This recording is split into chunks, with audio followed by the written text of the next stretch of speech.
कभी आपने सोचा है कि आपका जो जन्म है इस वसुंधरा में, पृथ्वी में क्यों हुआ है और आप किस लिए जी रहे हैं? तो निश्चित तौर पर आपका जो जन्म है ना इस दुनिया में, इस वसुंधरा में, वह केवल अपनी कामनाओं की पूर्ति के लिए आप जी रहे हैं। माया और मोह की प्राप्ति के लिए आप जी रहे हैं। अपनी हॉबी और एम्बिशन को पूरा करने के लिए आप जी रहे हैं। तो कुंडली के जो 9 ग्रह हैं उनमें से कौन सा वो ग्रह है जो आपकी इच्छाओं और कामनाओं की पूर्ति करवाएगा? तो याद रखिए, अपनी इच्छाओं और कामनाओं की पूर्ति के लिए ही तो राहु का जन्म हुआ था। राहु क्या चाहते थे? उनकी एक ही इच्छा थी कि समुद्र मंथन से जो अमृत निकले उसकी कुछ बूंदें उनको भी प्राप्त होनी चाहिए, और उन्होंने उसे प्राप्त भी कर लिया। तो याद रखिए कि राहु का अब नक्षत्र परिवर्तन हो गया है 17 मार्च से, और आपका भी समुद्र मंथन का समय आ चुका है और अमृत पान का समय आ चुका है। आपकी कुंडली में अगर राहु की स्थिति अच्छी होगी, गोचर में अगर राहु की स्थिति अच्छी होगी, तो समुद्र मंथन से मिलने वाला अमृत आपको भी जरूर प्राप्त होगा। अगर आपकी कुंडली में राहु खराब हो जाए, गोचर में राहु खराब हो जाए, तो आपकी इच्छाएं तो अनंत हो सकती हैं, लेकिन उन इच्छाओं की पूर्ति नहीं होती है। तो राहु का जो नक्षत्र परिवर्तन हो रहा है, राहु बृहस्पति के नक्षत्र में 17 मार्च 2025 से जा रहे हैं, पूर्वा भाद्रपद नक्षत्र में आ रहे हैं। याद रखिए, यह आपकी सारों मनोकामनाएं जो हैं, जो समुद्र मंथन की तरह की मनोकामनाएं हैं आपकी, कि आपको भी अमृत की कुछ बूंदें मिल जाएं, तो याद रखिए वही अमृत रूपी बूंदें जो हैं वह आपको प्राप्त होने जा रही हैं।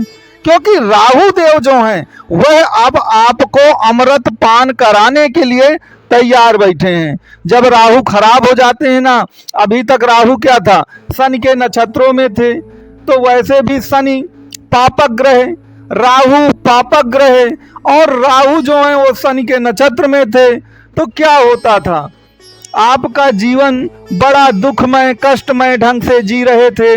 जो भी इच्छाएं और कामनाएं थी आपकी, वो पूरी ही नहीं हो पा रही थी। आप मारे मारे घूमते चले जा रहे थे। तो अब जो भी आपकी इच्छाएं हैं वह पूरी होंगी। क्यों पूरी होंगी? क्योंकि एक बात यहाँ पर आप ध्यान रखिए कि राहु का नक्षत्र परिवर्तन जब बृहस्पति के नक्षत्र में वो चले जाते हैं, तो बृहस्पति बहुत ही शुभकारी ग्रह हैं। वह आपकी इच्छाओं की पूर्ति के लिए कुछ ना कुछ जरूर करते हैं, और कुछ ना कुछ ऐसा चमत्कार जरूर होगा जिससे आपकी मन की जो इच्छाएं हैं, जो पिछले बहुत से वर्षों से पूरी नहीं हुई हैं, वह इच्छाएं आपकी 100% पूरी हो करके रहेंगी। दूसरा जो आपके लिए सबसे बड़ी गुड न्यूज है कि 17 मार्च को तो वो अपना केवल नक्षत्र परिवर्तन करेंगे, लेकिन राहु देव 18 मई से अपनी राशि परिवर्तन भी करेंगे। अभी वह मीन में है, फिर वो चले जाएंगे कुंभ में, और कुंभ में राहु का जाना आपके लिए बिल्कुल मान लीजिए संजीवनी की तरह होगा। जो कहते हैं ना कि डूबते को तिनके का सहारा मिल गया, वो आपके लिए अच्छा वक्त आने वाला है।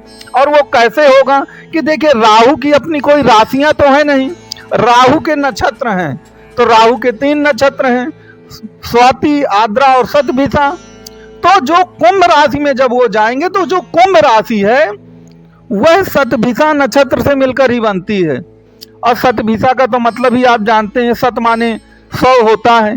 तो जो सैकड़ों प्रकार की आपकी इच्छाएं हैं उनकी पूर्ति भी आगे के समय में होगी। तो कहने का तात्पर्य यह है कि 17 मार्च से आपका जो समय है वो तो बदल ही रहा है, लेकिन 18 मई के बाद असली कहानी आपकी शुरू होगी।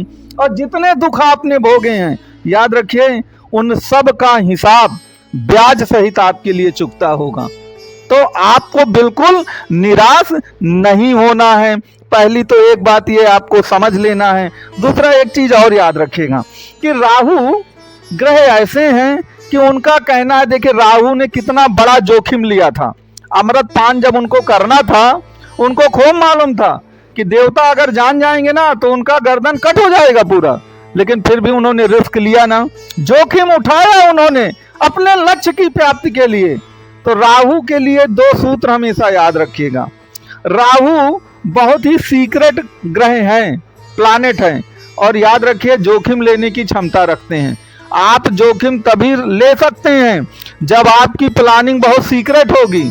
अगर आपकी प्लानिंग ऐसी है कि आपने पहले ही दुनिया में ढिंढोरा पीट रखा है कि मैं ये करूँगा, मैं वो करूँगा, फिर ऐसा हो जाएगा, वैसा हो जाएगा, तो याद रखिए फिर वो प्लानिंग जहाँ ओपन हो जाती है ना, तो फिर आप जोखिम नहीं ले सकते, क्योंकि आपके विरोधी जो होते हैं वो सतर्क हो जाते हैं। और इस दुनिया में विरोधियों की कमी तो है ही नहीं। पिछले 7 वर्षों में आपने देख ही लिया है कि आपके कितने सारे शुभचिंतक हैं या नहीं हैं। तो याद रखिए 2 फंडामेंटल बातें आप याद रखिए राहु की। एक है सीक्रेसी, प्लानिंग को गुप्त रखना है, और कुछ ना कुछ थोड़ा सा जोखिम लेना है। याद रखिए ये 2 चीजें अगर आप करते हैं तो आपको अब भय खाने की कोई जरूरत नहीं है, क्योंकि बुरा वक्त जो है वह पूरी तरह से बीत चुका है। इस बात को आपको याद रखना है। तो जो राहु का परिवर्तन होता है वह युगांतकारी होता है, देखें, क्योंकि राहु ही लोगों को फंसाता है, राहु ही लोगों को टॉप पर पहुंचाता है। तो अभी तक उसने आपको फंसाया है हर जगह, अब आपको वो टॉप पर पहुंचाएगा, सफलता की सबसे ऊंची इमारत पर जाकर के आपको पहुंचा देगा।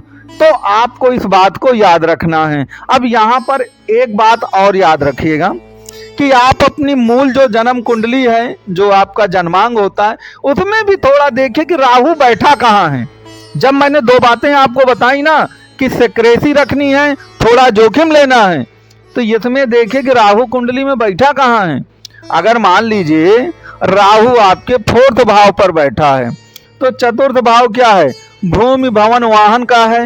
तो अगर आप रियल एस्टेट में काम करते हैं, ट्रांसपोर्टेशन में काम करते हैं, कंस्ट्रक्शन के काम में आप लगे हुए हैं, तो वहां पर सिक्रेसी आपको बरतनी है, वहां पर थोड़ा सा जोखिम आपको लेना है। अगर वह 5th भाव पर हैं, तो 5th भाव जानते हैं सडन गेन्स का होता है। तो अगर आप शेयर मार्केट में काम करते हैं तो वहां पर अपनी प्लानिंग को सीक्रेट रखने की कोशिश करिए। इसी तरह किस भाव में आपके बैठे हैं, कुंडली को देख करके, उसकी एग्जैक्ट पोजीशन को देख करके, उससे संबंधित जो भी रेमेडीज हैं, उपाय हैं, वो आपको बताए जा सकते हैं। तो आप अपनी कुंडली में देखिए कि राहु कहाँ बैठा है, और कमेंट बॉक्स में मुझको ये जरूर बताइएगा कि आपकी कुंडली में राहु किस भाव पर विराजमान है। तो मित्रों, मुझे लगता है कि आपको ये वीडियो पसंद जरूर आया होगा, और कुंडली से संबंधित आपका कोई भी प्रश्न हो, कोई भी आप जानकारी चाहते हो,